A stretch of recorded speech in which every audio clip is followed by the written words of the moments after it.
बिस्मिल्लाहिर्रहमानिर्रहीम जी, अस्सलाम वालेकुम। मैं हुमारी अली, आप देख रहे हैं मेरा चैनल। टिकटॉकर आयशा की जान बचाना मेरा सबसे बड़ा जुर्म बन गया। जिब्रान जो कि उसको अस्पताल लेकर आया था, उसने नया पंडोरा बॉक्स खोल दिया है। टिकटॉकर आयशा ने अपनी ही मौत की खबरों की तरदीद कर दी। जो लोग मेरा नाम तक नहीं जानते हैं वो मेरे मरने की खबरें जो है इस वक्त फैला रहे हैं, जो कि सरासर गलत है।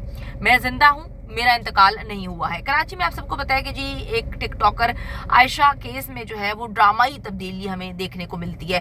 उस लड़की के बारे में कहा जाता है कि जी ओवरडोज की वजह से उसका जो है उसकी डेथ हो गई, लेकिन ये कत्ल का मुअम्मा है।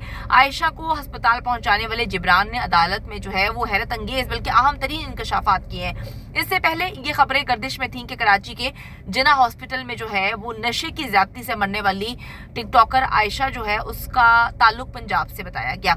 लड़की की शनाख्त जो है पहले टिकटॉकर आयशा अकरम के नाम से की गई, जिसके साथ जो है मीनार पाकिस्तान वाला एक वाकया होता है, उस वाकये से उसको मंसूब किया गया था। आयशा जी इस वाकये के बाद बहुत ज्यादा मशहूर हो गई थी और लोग उसको जो है मीनार पाकिस्तान वाली टिकटॉकर आयशा कहा करते थे और उसको पैसे भी बहुत कमाने का मौका मिला। इकरारुल हसन भी उसमें शामिल हुआ था। खबरें थी कि जी वो नशे की आदी होकर लाहौर से कराची पहुंच गई है और फिर जिना अस्पताल में मरने वाली टिकटॉकर आयशा जो है वो उसको जोड़ा गया एक और लड़की। आपको याद होगा कि मेरा दिल ये पुकारे आजा एक लड़की ने डांस किया था, उसके बाद उसको रातों रात शोहरत मिल गई थी, जो अजीबोगरीब तरीके से नाच रही थी। उसको मंसूब कर दिया कि ये वो लड़की है, ये नशा करना शुरू हो गई है, ये कराची गई है और इसकी जो है वो डेथ हो गई है। तो जिसको आयशा मानो कहा जाता था उससे मंसूब किया। उसके बारे में इतनी बातें फैलाई गई कि उसके घर वाले भी परेशान हो गए और मीनार पाकिस्तान वाली आयशा के घर वाले भी परेशान हो गए।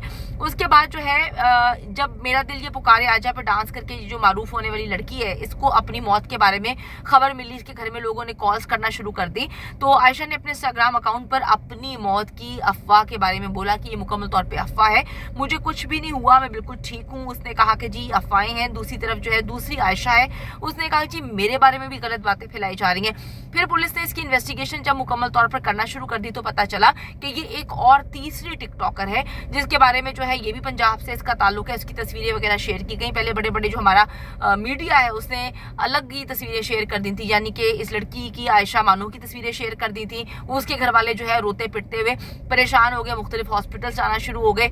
उसके बाद जो मीनार पाकिस्तान वाली आयशा है उसके घर वाले भी परेशान हो गए। तो काफी ज्यादा मामला जो है वो अजीबो गरीब हो गया था। लेकिन जी माजत अब जो है ना एक तस्वीर जो है वो शेयर की गई है और मंसूब किया गया कि भाई ये लड़की आयशा, इसका ताल्लुक पंजाब से था और ये 19 साल की थी।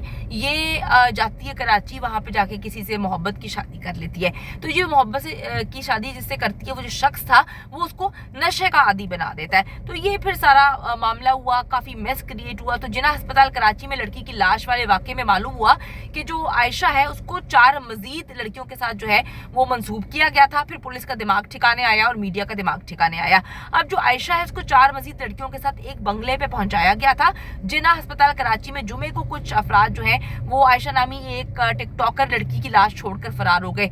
इनको लगा कि हम लाश फेंक कर चले जाएंगे, हमें कोई पकड़ नहीं पाएगा, लेकिन सीसीटीवी फुटेज ने ना सिर्फ इनकी शनाख्त कर ली बल्कि इन दोनों की गाड़ी का पता लगाकर इनके मालिकान तक भी पहुंच जाते हैं। फिर लड़की को जी डिफेंस खैबाने सबा स्ट्रीट 32 से अस्पताल पहुंचाया गया था।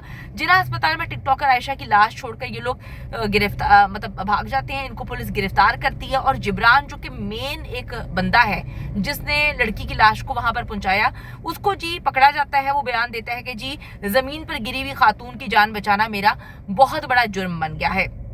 वो कहते हैं कि जी मैं तो बस उसकी मदद करना चाह रहा था, वो तो मर रही थी, मैंने तो उसको बचाने की कोशिश की थी, तो अब जो है मेरे ही ऊपर सारे इल्जामात लगा दिए, मुझे तो इस मामले में कुछ भी नहीं पता।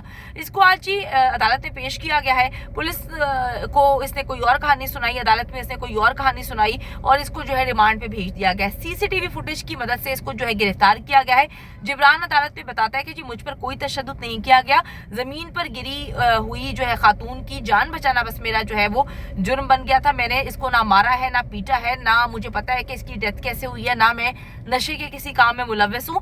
अदालत ने पूछा कि जी आपने एम्बुलेंस या फिर 15 को कॉल क्यों नहीं की? अगर आप जो है इतने मासूम हैं, आपको कोई भी बातों का इल्म नहीं है, आप इनको जानते नहीं है, तो आप 15 को कॉल करते। जिसपे इसने आए बाएं शाएं की। वकील सफाई ने कहा जी मुल्जिम की शराफत इसके गले पड़ गई है, ये जो मुल्जिम है ये बहुत शरीफ है, इसने शराफत में जो है लड़की की डेड बॉडी को फेंका अस्पताल आके, और उसके बाद 9-2-11 हो गया। पुलिस जो है वो इस वक्त इन लोगों को जो है बचाने की कोशिश कर रही है, क्योंकि पुलिस की कोशिश ये थी कि जो कत्ल है इसको जो है वो ओवरडोज का रंग दे। लेकिन मीडिया पे कुछ खबरें ज्यादा गर्दिश करना शुरू हो गई। टिकटॉकर थी, टिकटॉक पर वीडियोस लोगों ने बनाना शुरू कर दी, तो फिर मीडिया को भी थोड़ा सा जो है वो एक अलग अंदाज में रिपोर्टिंग करनी पड़ी। तो मैं आपको बताती चलूं कि पुलिस जो है भत्ता लेती है, पुलिस वहां पर दलाली करती है, पुलिस करोड़ों रुपया जो है इनसे सालाना ले रही है। पुलिस को सब कुछ पता है कि वहां पर एक बंगला है, 2-3 बंगले हैं जहां पे पार्टीज होती है, नशे का कारोबार किया जाता है, और वहां पर इस लड़की को किसने जो है ओवरडोज दी। इनके वालिद इस वक्त सामने आए, लेकिन लगता नहीं है कि वो इस केस को ज्यादा अरसे तक परसू करेंगे, चलाएंगे, क्योंकि वो खुद मतलब गरीब किस्म के शख्स है, और बेटी के साथ ताल्लुक जो है वो 2 साल पहले ही खत्म हो गया था, क्योंकि बेटी ने आयशा ने जो अपनी मर्जी से शादी की थी। तो अभी अदालत ने जो है जो जिब्रान जिसको पकड़ा गया 2 रोज के जिस्मानी रिमांड पे पुलिस के हवाले तो कर दिया है, लेकिन पुलिस इस वक्त जो है पूरे के पूरे मामले को खत्म करने के लिए कोशिश कर रही है, क्योंकि जो मेन पार्टी है, जो मेन बंदा है जिसके बारे में कहा जा रहा है कि उसने आयशा को कत्ल किया है, वो उसी दिन जिस दिन आयशा को मारा गया है वो फरार हो जाता है लंदन के लिए, वो पाकिस्तान से बाहर चला गया है। दूसरी बात यह कि उसके पास बहुत ज्यादा पैसा है, उसने 10 लाख रुपया जो है इसके हस्बैंड को और इसकी सास को मुंह बंद करने के लिए भी दिया है। इसने मुख्तलिफ औकात में मुख्तलिफ पुलिस वालों को भी पैसे दिए हैं। तो कहने का मकसद ये है कि पार्टी बहुत ज्यादा स्ट्रांग है। इस पार्टी के आगे जो है वो गरीब बाप जो है अपनी बेटी के लिए, लाचार बाप अपनी बेटी के लिए नहीं खड़ा हो पाएगा। पुलिस बाज़द है कि जी ये ओवरडोज का मामला है, लेकिन मामला जब हमने इन्वेस्टिगेशन की, हमने कुछ पता अपने सोर्सेज से कंफर्म करवाया, तो पता चलता है कि जानकर मारा गया।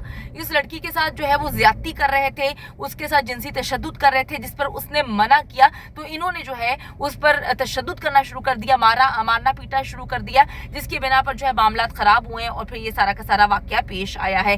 देखते हैं जी अब आगे चलकर क्या होने वाला है, क्योंकि बड़ी तकलीफदेह सिचुएशन है कि एक लड़की को, 19 साल की लड़की को अचानक से जो है वो मार दिया जाता है, और उसको जो है कत्ल को रंग देने की कोशिश की जा रही है कि ओवरडोज है और लड़की सही नहीं है, जिस्म फरोशी का काम करती है। लेकिन उनके वालिद साहब कह रहे हैं ना वो डांसर है, ना वो जिस्म फरोशी का काम करती है, और ना ही उसको जो है वो नशा करने की आदत है। देखते हैं जी अब क्या होगा। ये मामला जो है वो पुलिस खराब करने की कोशिश कर रही है।